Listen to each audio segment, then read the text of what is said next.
आप देख रहे हैं न्यूज नाउ 24/7 ताज़ा खबरों के लिए हमारे साथ बने रहें। सावन के इस पहले सोमवार को मैं देशवासियों को बहुत बहुत शुभकामनाएं देता हूं। देश बहुत बारीकी से देख रहा है कि संसद का यह सत्र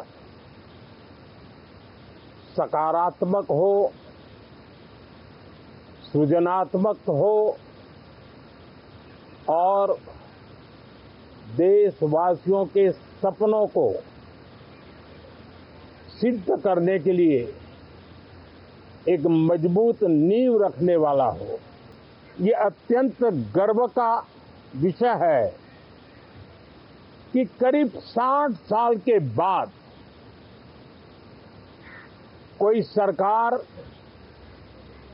तीसरी बार वापस आए और तीसरी पारी का पहला बजट रखने का सौभाग्य प्राप्त हो।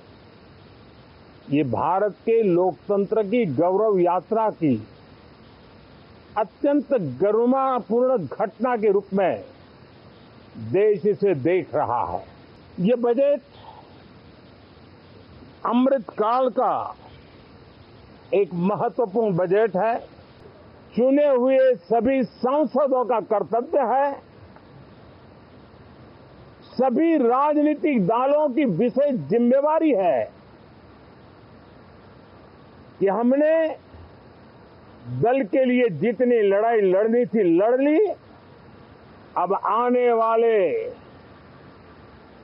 5 वर्ष के लिए हमें देश के लिए लड़ना है, देश के लिए जूझना है, एक और नेक बनकर के जूझना है।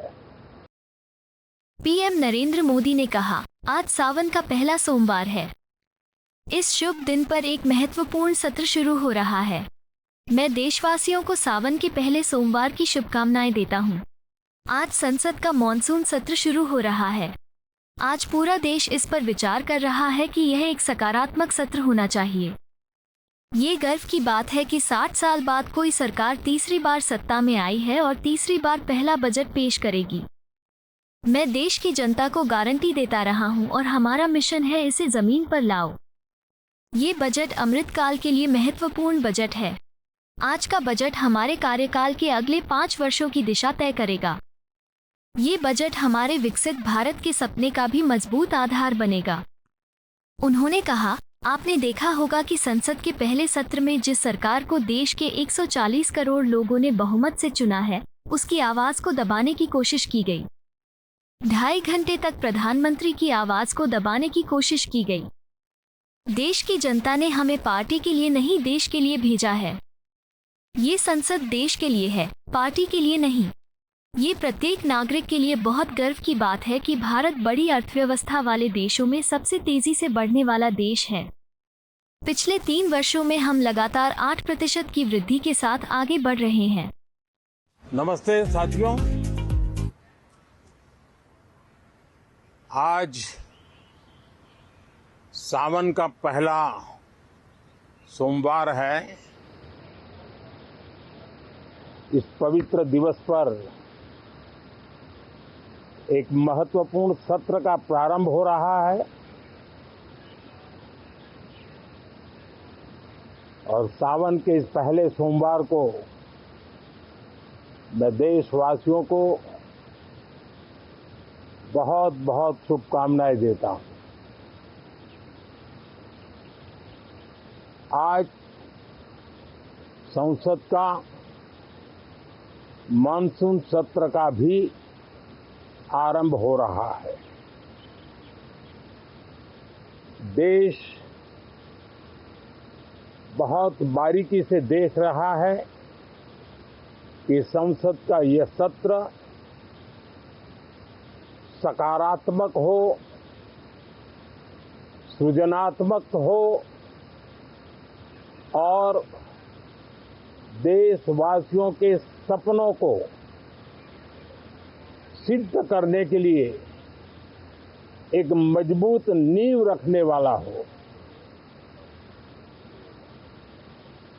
साथियों, भारत के लोकतंत्र की जो गौरव यात्रा है, उसमें ये एक महत्वपूर्ण पड़ाव के रूप में मैं देख रहा हूं। व्यक्तिगत रूप से मुझे भी, हमारे सभी साथियों को भी ये अत्यंत गर्व का विषय है कि करीब 60 साल के बाद कोई सरकार तीसरी बार वापस आए और तीसरी पारी का पहला बजट रखने का सौभाग्य प्राप्त हो। ये भारत के लोकतंत्र की गौरव यात्रा की अत्यंत गरिमापूर्ण घटना के रूप में देश इसे देख रहा है। ये बजट सत्र है, मैं देशवासियों को जो गारंटी देता रहा हूं, क्रमशः रूप से उन गारंटियों को जमीन पर उतारना, इस लक्ष्य को लेकर के हम आगे बढ़ रहे हैं। ये बजट अमृतकाल का एक महत्वपूर्ण बजट है। हमें 5 साल का जो अवसर मिला है, आज का बजट हमारे उन 5 साल के कार्य की दिशा भी तय करेगा। और ये बजट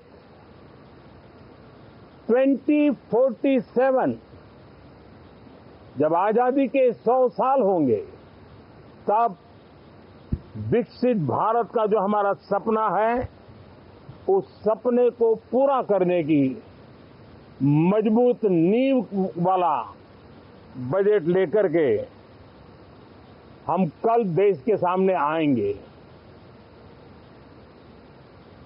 हर देशवासी के लिए एक गर्व की बात है कि भारत बड़ी इकोनॉमी वाले देशों में सबसे तेज गति से आगे बढ़ने वाला देश है। गत 3 वर्षों में लगातार 8% ग्रोथ के साथ, 8% ग्रोथ के साथ हम आगे बढ़ रहे हैं, हम ग्रो कर रहे हैं। आज भारत में पॉजिटिव आउटलुक, इन्वेस्टमेंट और परफॉर्मेंस एक प्रकार से अपॉर्चुनिटी की पीक पर है। ये अपने आप में भारत की विकास यात्रा का एक अहम पड़ाव है। साथियों, मैं देश के सभी सांसदों से, किसी भी दल के क्यों न हो, मैं आज आग्रहपूर्वक कहना चाहता हूं कि हम गत जनवरी से लेकर के हम लोगों के पास जितना सामर्थ्य था, उस सामर्थ्य को लेकर के जितनी लड़ाई लड़नी थी लड़ ली। जनता को जो बात बतानी थी बता दी। किसी ने राह दिखाने का प्रयास किया, किसी ने गुमराह करने का प्रयास किया, लेकिन अब वो दौर समाप्त हुआ।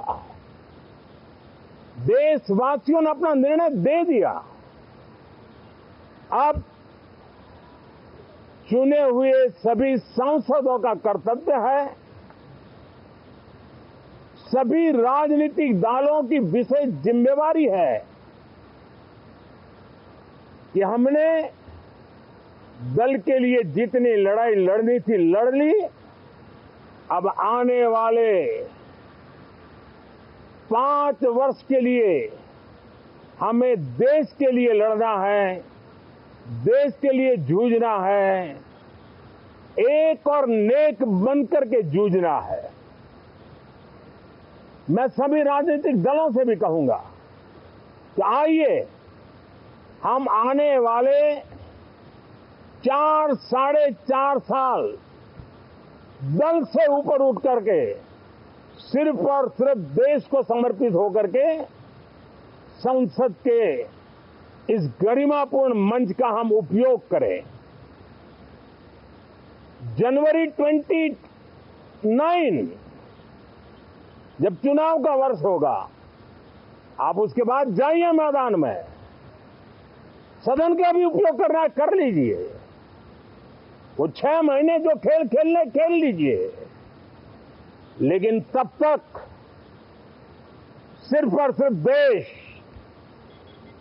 देश के गरीब, देश के किसान, देश के युवा, देश की महिलाएं, उनके सामर्थ्य के लिए, उनको एम्पावर करने के लिए जन भागीदारी का एक जन आंदोलन खड़ा कर करके 2047 के सपने को पूरा करने के लिए हम पूरी ताकत लगाए।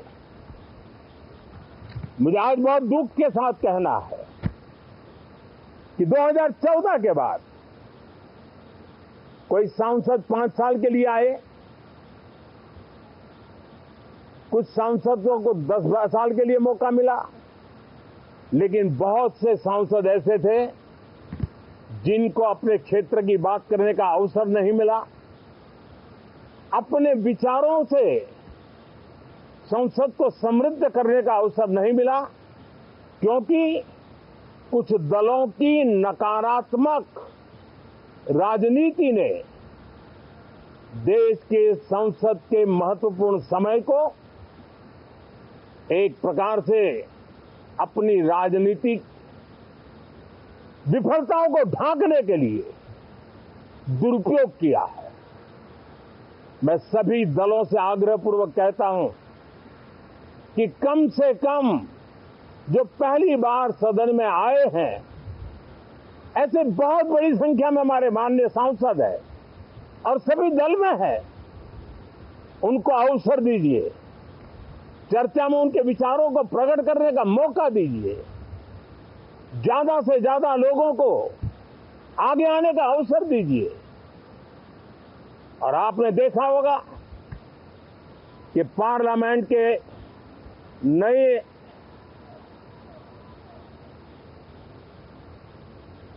संसद गठन होने के बाद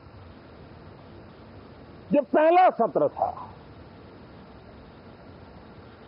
140 करोड़ देशवासियों ने बहुमत के साथ जिस सरकार को सेवा करने का हुक्म किया है देशवासियों ने, उसकी आवाज को कुचलने का और लोकतांत्रिक प्रयास हुआ। 2.5 घंटे तक देश के प्रधानमंत्री का गला घोंटने का, उनकी आवाज को रोकने का, उनकी आवाज को दबाने का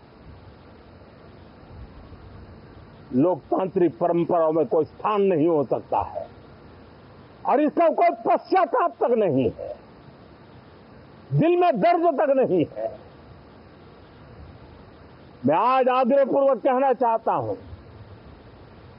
देशवासियों ने हमें यहां देश के लिए भेजा है, दल के लिए नहीं भेजा है। ये सदन दल के लिए नहीं, ये सदन देश के लिए है।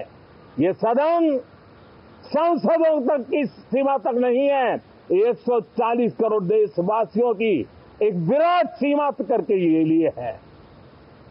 मैं विश्वास करता हूं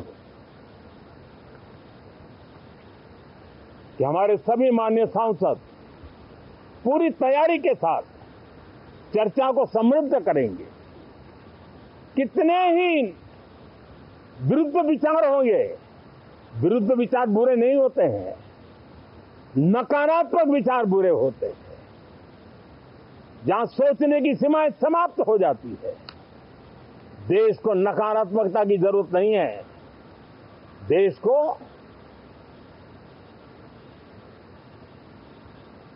एक विचारधारा प्रगति की विचारधारा, विकास की विचारधारा, देश को नई ऊंचाइयों पर ले जाने वाली विचारधारा से हमें आगे बढ़ाना होगा। मैं पूरी आशा करता हूं कि हम लोकतंत्र के इस मंदिर का भारत के सामान्य मानवीय की आशा आकांक्षाओं को पूर्ण करने के लिए सकारात्मक रूप से उपयोग करेंगे। बहुत बहुत धन्यवाद साथियों। आपको यह वीडियो पसंद आया हो तो इसे लाइक करें, हमारे चैनल को सब्सक्राइब करें।